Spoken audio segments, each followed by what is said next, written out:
When your wife says she's going to a veterinary conference in Austin, and you accidentally see a message on her phone that reads, "Can't wait for our next meeting," from an unknown contact, you realize life will never be the same again.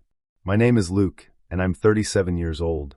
My wife Linda is 35, and we've been married for almost 20 years. High school sweethearts who took the plunge right after graduation.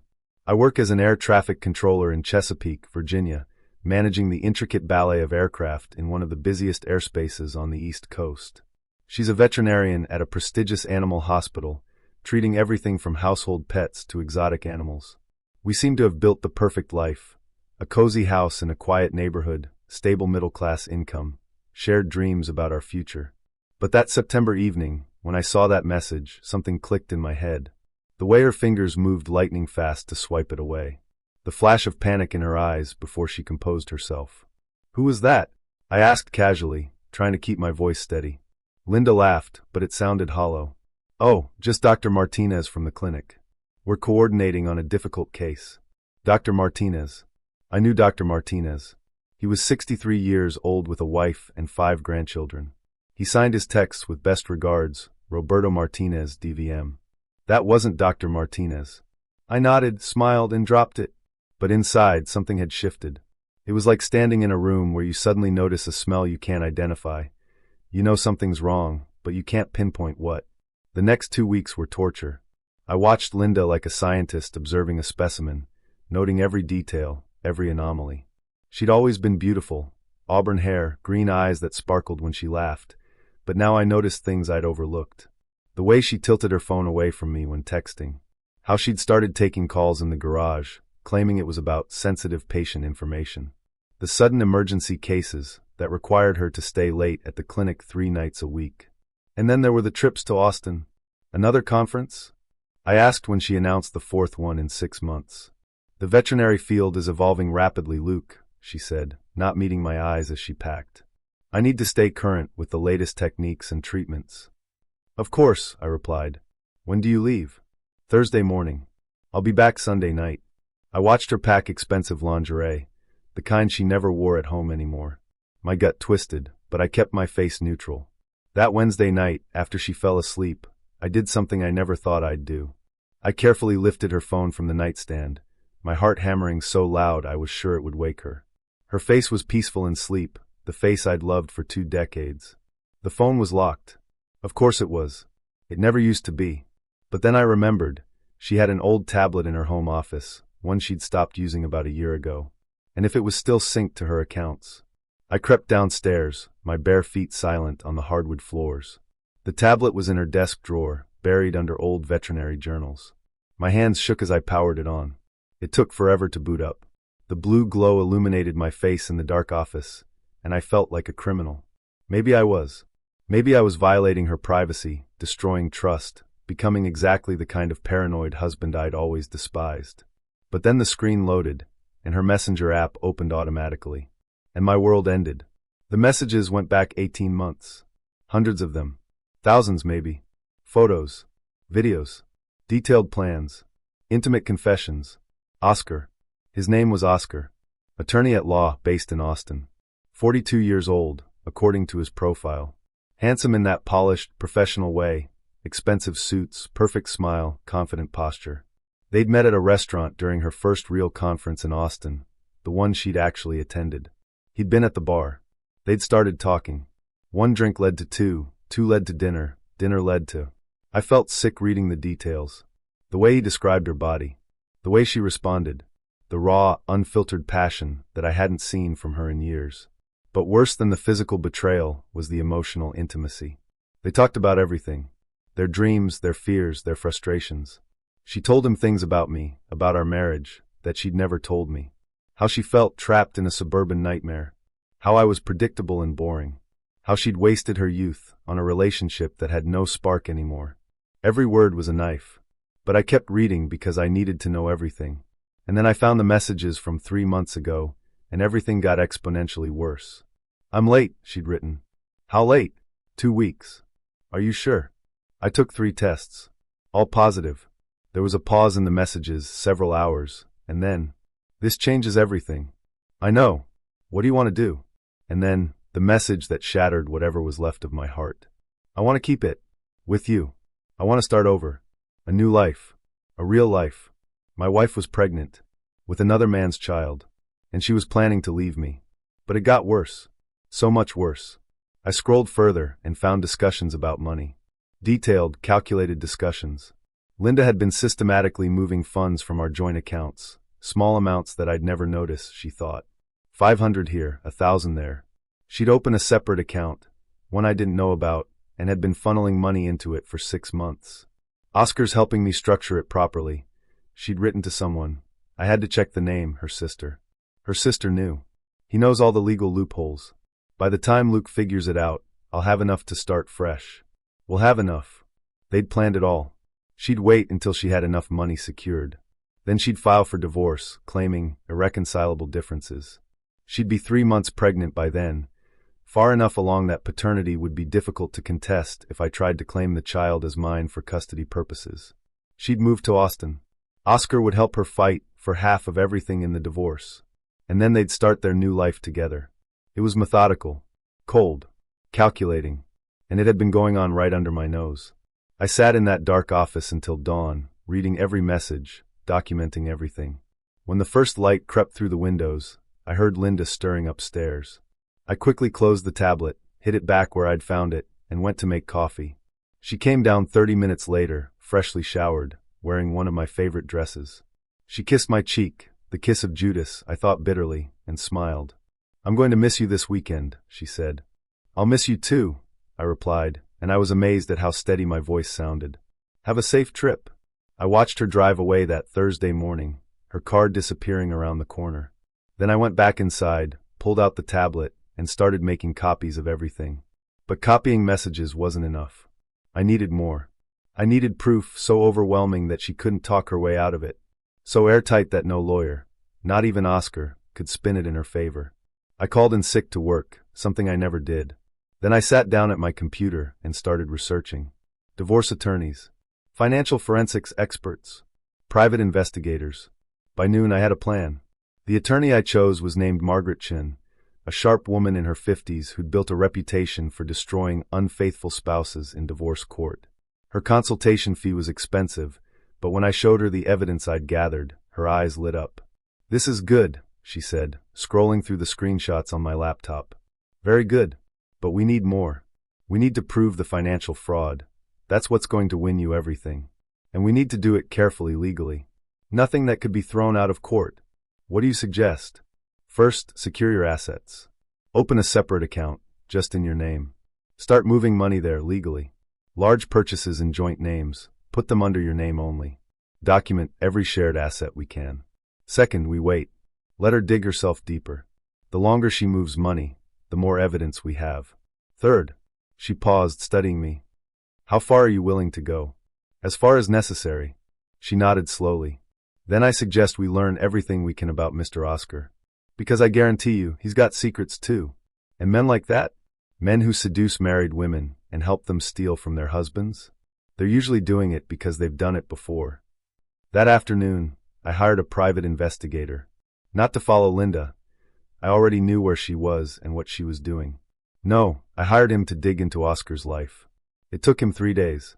Oscar Martinez, 42, attorney specializing in family law. Ironic, isn't it?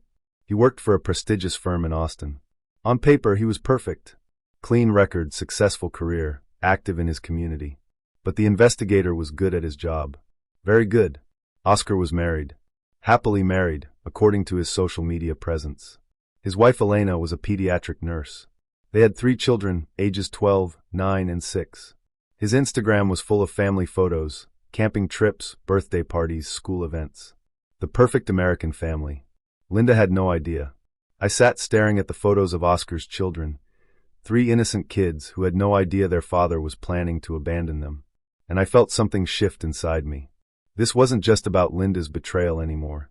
This was bigger. But then the investigator showed me something else. "There's more," he said, pulling out another folder. "Oscar's done this before. Twice, actually. I found 2 other women, both married, both clients initially. Both had affairs with him. One was 3 years ago, the other 5 years ago. In both cases, he helped them hide assets from their husbands during their divorces. And in both cases, he paused meaningfully. He took a cut, 30% of whatever they managed to hide. He's running a scam, a very profitable one. These women think he's their knight in shining armor, helping them escape bad marriages. He makes them fall in love with him, helps them steal from their husbands, takes his fee, and then moves on to the next mark. The first woman, after her divorce was final and he'd gotten his money, he ghosted her. Just disappeared. She tried to contact his firm, and they claimed attorney-client privilege. She couldn't prove anything. The second woman got suspicious and hired her own investigator. That's how I found out about her. She discovered he was married, confronted him, and he threatened to expose what she'd done. So she stayed quiet. My blood ran cold. Linda thinks he loves her. She thinks they're going to build a life together. They're not. Based on the pattern, once the divorce is final and he's gotten his cut of your assets, he'll disappear. She'll be left with nothing, no husband, no money, and a baby to raise alone. I should have felt satisfaction. I should have felt vindicated. But instead, I felt something unexpected, pity. Not for Linda, not yet, but for the woman she was about to become. The fool who'd thrown away everything for a con man. But that pity didn't last long. Because that evening, I checked the tablet again and found a new message that made my blood boil. I told him I'm pregnant, Linda had written. And he believed me. He actually looked happy. Perfect. That'll make the divorce easier. He won't fight you on anything if he thinks he's going to be a father. They were laughing at me, planning to use a fake pregnancy, my fake future child, as a weapon against me. Except the pregnancy was real. Just not mine. That's when I decided, no more Mr. Nice Guy. No more quiet documentation. It was time to play offense. The next morning, I visited my bank. I spoke with the manager, a woman I'd known for years.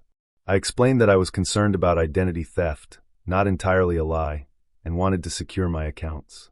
She helped me set up alerts for any large transactions. Then I moved half of our savings into a new account, solely in my name. It was legal, the money was jointly owned, and I was just relocating it. But it meant Linda couldn't drain everything without me knowing. Next, I contacted a financial forensics expert that Margaret had recommended. For a hefty fee, he began tracing every transaction Linda had made in the past year. And he found more than we'd expected. She hadn't just been skimming small amounts. She'd been systematically moving money through a complex web of accounts. She'd opened credit cards in both our names, maxed them out with cash advances, and moved that money offshore. She'd taken out a home equity loan, forging my signature, for $50,000. She'd even sold some of our shared investments, again with a forged signature. In total, she'd stolen nearly $200,000. This is serious, the forensics expert said. This isn't just civil fraud. This is criminal. Wire fraud, identity theft, forgery. She could go to prison for this. Margaret leaned back in her chair. Which gives us leverage. Enormous leverage. We could threaten criminal charges unless she agrees to a settlement heavily in your favor. But, I sensed there was a but. But if we do that, we show our hand too early. She'll lawyer up, probably with Oscar's help, and this becomes a long, drawn-out battle. Expensive for everyone. And Oscar's firm has resources. They could drag this out for years. What's the alternative? Margaret smiled. It wasn't a nice smile. We let her think she's winning. We let her keep moving money, keep planning, keep digging herself deeper. And then, when she's finally ready to file for divorce, when she thinks everything is in place, we hit her with everything at once. By then, she'll have so much evidence against her that she'll have no choice but to accept whatever terms we offer. And Oscar? Her smile widened. We make sure his involvement becomes very public, very career-ending. I thought about Oscar's children, his wife, the life that would be destroyed. But then I thought about Linda's messages, the way she'd mocked me, the way they'd planned to use me, to rob me, to leave me with nothing. Let's do it, I said. The next 6 weeks were the hardest of my life. Every day, I came home to a woman who smiled at me while plotting my destruction. Every night, I slept next to someone who was carrying another man's child while letting me believe it might be mine. But I played my part perfectly. I was the loving husband, the supportive partner, the excited soon-to-be father. Meanwhile, behind the scenes, I was building my case. Every forged signature was documented, every illegal transaction traced, every message saved and backed up in multiple locations. And I learned more about Oscar. So much more. His firm had a strict ethics policy. Any hint of impropriety with clients, and he'd be fired and disbarred. He'd built his entire scam on the assumption that his victims would be too humiliated to expose him. But I wasn't a victim, and I wasn't going to stay quiet. Through my investigator, I contacted Oscar's previous marks, the 2 women he'd scammed before. At first, they were reluctant to talk. But when I explained what he was doing to Linda, when I showed them that we could stop him together, they agreed to provide statements. Detailed statements about his pattern of behavior. I also did something else. Something that would prove to be the key to everything. I reached out to Oscar's wife, Elena. It wasn't easy. I agonized over it for days. What do you say to someone whose life you're about to destroy? How do you tell a mother of 3 that her husband is a serial cheater and con artist? In the end, I decided honesty was the only option. I sent her an anonymous email with just enough information to make her curious, but not enough to panic her. I included a few screenshots of messages between Oscar and Linda, nothing too explicit, but enough to show they were more than professional associates. Then I waited. 3 days later, my investigator called. Elena hired her own PI. She's digging into Oscar's life. And she's finding things. What things? All of it. The affairs. The money. Everything. She's thorough, I'll give her that. And she's angry. Very angry. Perfect. Linda came home one evening in early November and announced she was pregnant. We were in the kitchen, and I was making dinner, something I'd started doing more often, playing the attentive husband. Her face was glowing with a mixture of joy and anxiety. She was watching me carefully, waiting for my reaction. I dropped the spatula, let my jaw fall open. Then I crossed the room and pulled her into my arms. Are you serious? I breathed. We're going to have a baby? She melted into me. Yes. I took 5 tests. All positive. I can't believe it, I said, and that at least was true. I couldn't believe she had the audacity to do this. We need to celebrate. This is incredible. Over the next few weeks, I was the perfect expecting father. I bought pregnancy books, started researching cribs and strollers, talked excitedly about baby names. And all the while, I watched Linda's guilt eat at her. Oh, she hid it well. But I knew her too well. I could see it in the way she couldn't quite meet my eyes when I talked about our baby. In the way she flinched when I touched her stomach. In the way she'd disappear to the bathroom to cry, thinking I couldn't hear her. Good. Let her feel it. In early December, I suggested we go out to celebrate the pregnancy properly. That fancy restaurant you love, I said. The one where we had our 10th anniversary. She hesitated. That's expensive, Luke. So, we're having a baby. This is worth celebrating. She couldn't refuse without seeming suspicious. Okay, that sounds nice. I made reservations for the following Saturday. Then I called Margaret. It's time, I said. That Saturday evening, Linda dressed up beautifully. She wore a green dress that matched her eyes, and for a moment, just a moment, I remembered why I'd fallen in love with her 20 years ago. Then I remembered the messages, the lies, the theft, the betrayal, and my resolve hardened. The restaurant was elegant and crowded. Perfect. I'd specifically chosen a busy night because I wanted witnesses to what was about to happen. We ordered appetizers, entrees, wine for me and sparkling water for her, for the baby, she said with a smile that made me want to scream. We made small talk about work, about the pregnancy, about nothing that mattered. And then, just as the waiter brought dessert, I pulled out a manila envelope from my briefcase. What's that? Linda asked, smiling curiously.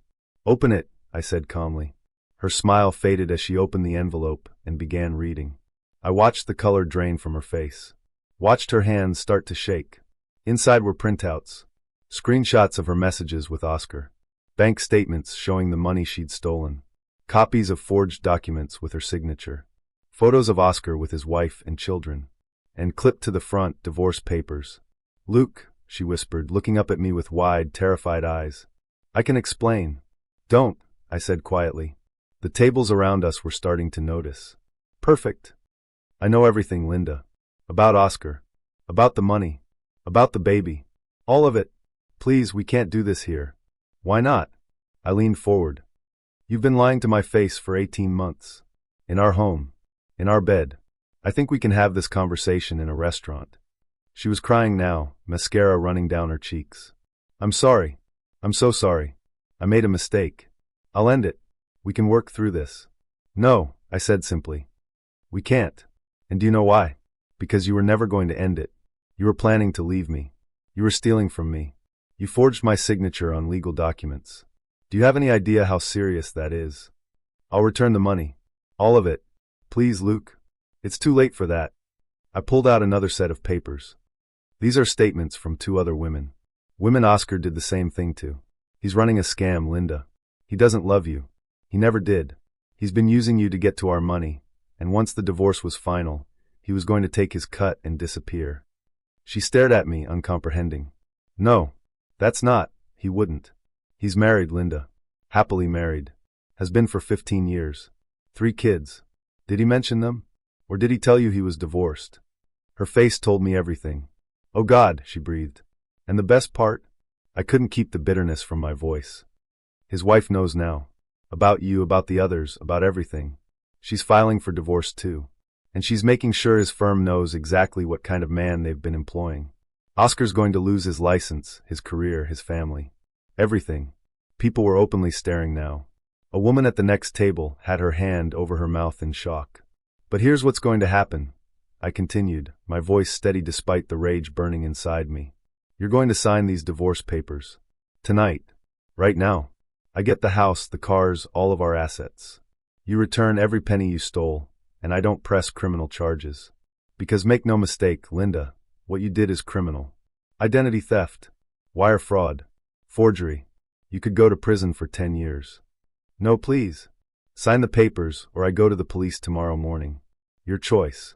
The restaurant had gone quiet. Even the staff had stopped moving, watching our table like it was a television drama. Linda's hands shook as she picked up the pen I offered her. I can't. What will I do? I have nothing. The baby. You should have thought about that before you decided to destroy our marriage. My voice was ice. Sign. She signed. Her tears splattered on the papers, smudging the ink slightly, but the signature was legible. There's one more thing, I said, pulling out a final document. This is a paternity waiver. You're acknowledging that the baby isn't mine, and that I have no financial or legal responsibility for it. Sign it. Luke, please. I can't raise a baby alone. I have no money, no home. You should have thought about that before you betrayed everything we built together. I pushed the paper toward her. Sign it, or the deal is off and I go to the police. She signed. I gathered the papers, slipped them back into my briefcase, and stood up. I pulled out my wallet and dropped several $100 bills on the table, more than enough to cover the meal and a generous tip. Goodbye, Linda, I said. You have 1 week to move out of the house. After that, I'm changing the locks. I walked out of that restaurant with my head high. Behind me, I could hear Linda sobbing. People were whispering, and I felt nothing, just a vast, empty relief that it was finally over. But it wasn't over. Not even close. The next few weeks were chaos. Linda moved out to a cheap apartment on the outskirts of town. Oscar's wife filed for divorce, and true to my prediction, she made sure his firm knew everything. He was fired immediately, and the State Bar Association began disbarment proceedings. I thought that was the end of it. I'd won. I'd gotten my revenge. I could start rebuilding my life. But then 2 months after that night in the restaurant, Oscar called me. We need to talk, he said. His voice was defeated, hollow. We have nothing to discuss. Please. Just 30 minutes. There's something you need to know. Against my better judgment, I agreed to meet him at a coffee shop.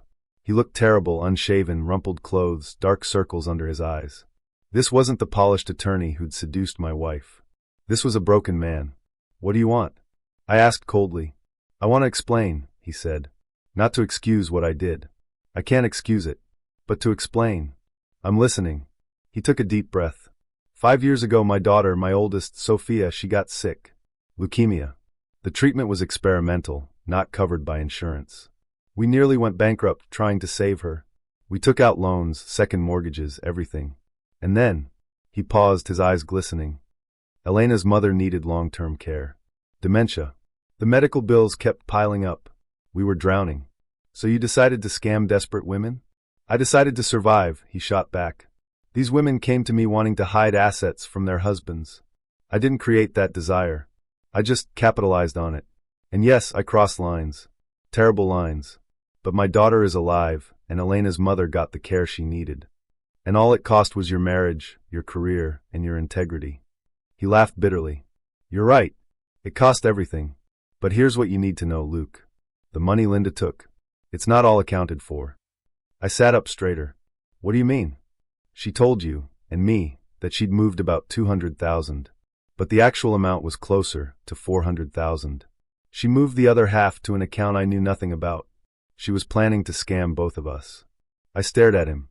That's impossible. My forensics team went through everything. Not everything. She had another account, set up through her sister, offshore in the Cayman Islands. I only found out about it because she got sloppy and I saw an email confirmation she forgot to delete. My mind was racing. If this was true, why are you telling me this? Oscar leaned forward. Because I'm going to lose everything anyway. But you can still recover some of what she took. And more importantly, you can make sure she faces consequences. Real consequences. Because if she could do this to both of us, manipulate both of us, she's more dangerous than either of us realized. He slid a folder across the table. Account numbers, bank records, everything I could find. Use it. Destroy her the way she destroyed us. I looked at the folder, then back at Oscar. Why should I trust you? Because we're both her victims, he said simply. And because I have nothing left to lose. My wife won't take me back. My kids won't speak to me. My career is over. The only thing I can do now is try to stop Linda from doing this to someone else. I took the folder. That night, I went through everything Oscar had given me. And he was right. Linda had been playing us both. The sweet, innocent veterinarian who'd gotten swept up in an affair. That was a carefully crafted persona. The real Linda was a calculating con artist who'd been planning this for far longer than I'd realized. I called Margaret the next morning. We need to reopen the case, I said. But before I could pursue it further, something unexpected happened. Linda showed up at my door. It was late at night, and she looked terrible, exhausted, pale, her pregnancy now visibly showing. Luke, please, she said when I opened the door. Can we talk? We have nothing to talk about. Please. Just 5 minutes. Against my better judgment, I seemed to be making a habit of that. I let her in. We sat in the living room, the same room where we'd spent countless evenings together. Now it felt like a museum of a life that no longer existed. I'm sorry, she began. I know you don't want to hear it, but I need to say it. I'm sorry for everything. Okay. You said it. You can leave now. Wait. She pulled out some papers from her bag. I want to give you this. It's the account information for the money I took. All of it. For $100,000.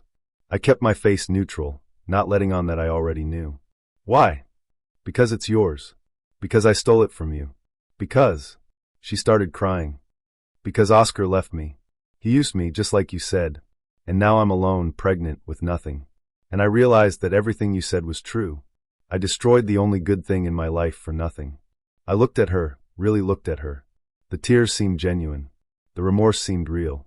For a moment, I felt a flicker of the old connection, the old love. Then I remembered the messages. The lies. The calculation behind every move she'd made. You're not sorry you did it, I said quietly. You're sorry you got caught. There's a difference. No, Luke, please. I know I don't deserve forgiveness. But I'm trying to make it right. Take the money. Take everything. I need help. I'm pregnant and alone, and I don't know what to do. And there it was. The real reason she was here. Not to apologize. Not to make amends. But because she needed something from me. Get out, I said. Luke, get out of my house. Now. Before I call the police. She left, still crying. And I sat alone in that living room for a long time, thinking about everything that had happened. The next day, I took the account information to Margaret and the forensics team. They confirmed it was real. The missing 200,000 was there. But when they tried to initiate a transfer, they found it had been frozen. Someone filed a fraud claim, the forensics expert explained. The bank froze the account pending investigation. Who filed the claim? He checked his computer. Linda did. 3 days ago. I felt cold rage wash over me. She'd come to my house, given me the account information, played the victim, all while ensuring I couldn't actually access the money. It was another con, another lie. But this time, she'd made a mistake. By filing that fraud claim, she'd officially notified the bank that the money was stolen, which meant there was now a paper trail, official documentation, that could be used in criminal proceedings. I called a contact I'd made at the district attorney's office, one of Margaret's recommendations. I explained the situation, provided the evidence, and watched as the machinery of justice began to turn. 1 week later, Linda was arrested for wire fraud, identity theft, and money laundering.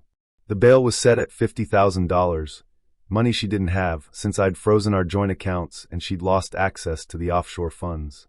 She spent 3 days in jail before her sister posted bail. The day Linda was arrested marked the true end of our marriage. Not the night at the restaurant, not the moment I discovered her affair, but when she was finally let out of that courthouse in handcuffs. For 20 years we had shared everything, a home, a history, a dream of growing old together. Now she stood as a stranger, accused not just of betraying a husband, but of committing serious crimes. The news spread quickly. Chesapeake was a small enough community that whispers traveled fast.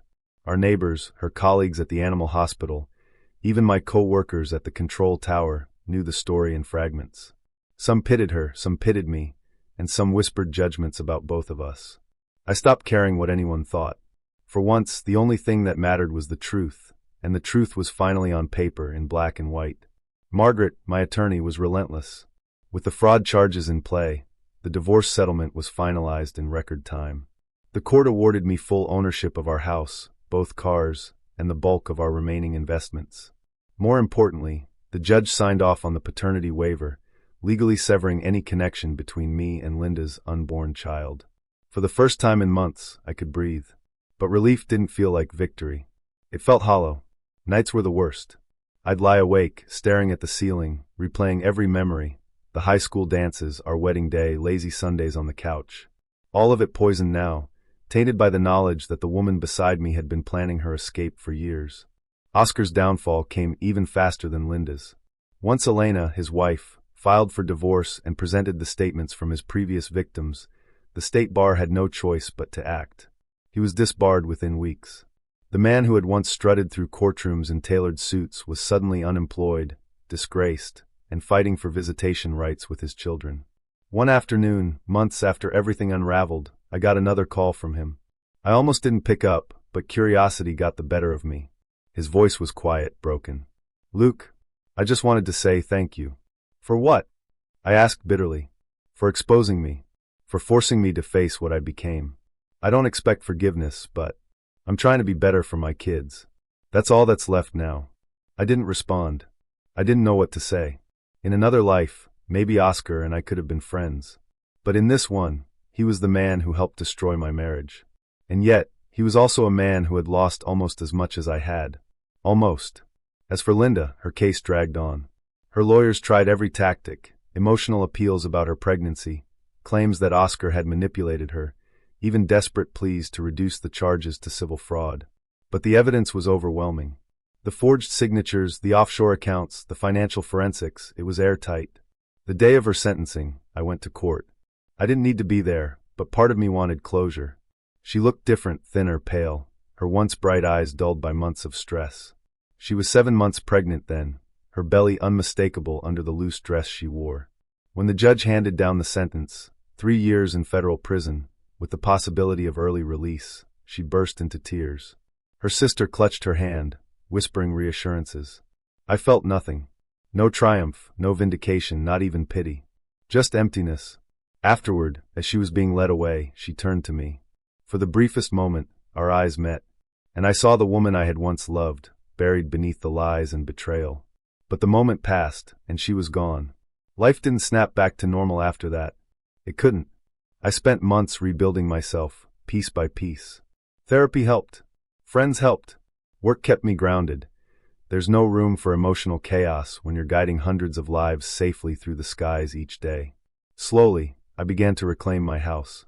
I repainted rooms, replaced furniture, even tore up the garden Linda had once tended. Not out of spite, but because I needed a fresh start. A new life, one that was mine alone. Sometimes I thought about the baby. A child who hadn't asked for any of this, who would grow up with a mother in prison and a father who had vanished into disgrace. I wondered if, one day, that child would knock on my door, searching for answers. If that day comes, I'll tell the truth, not to hurt, but because lies had already destroyed enough lives. And me? I learned that survival isn't about revenge or even justice. It's about choosing who you become after the storm. I could have stayed bitter, trapped in anger. Instead, I chose freedom. Freedom from lies, from betrayal, from the illusion of a perfect marriage. I don't know what the future holds. Maybe I'll find love again, maybe I won't. But I know this. I'll never ignore the quiet warning signs again. I'll never mistake comfort for connection or routine for happiness. My name is Luke. I was betrayed, broken, and nearly ruined. But I'm still standing. And for the first time in 20 years, I'm finally living a life that's truly mine. Thank you for watching the video to the end. Maybe YouTube will no longer offer you my channel. So subscribe to it by clicking subscribe on the right under the video to receive new interesting stories. Also on the right of the video, there is a playlist with other interesting stories that you can listen to. And you can also write in the comments what stories you would like to see on the channel.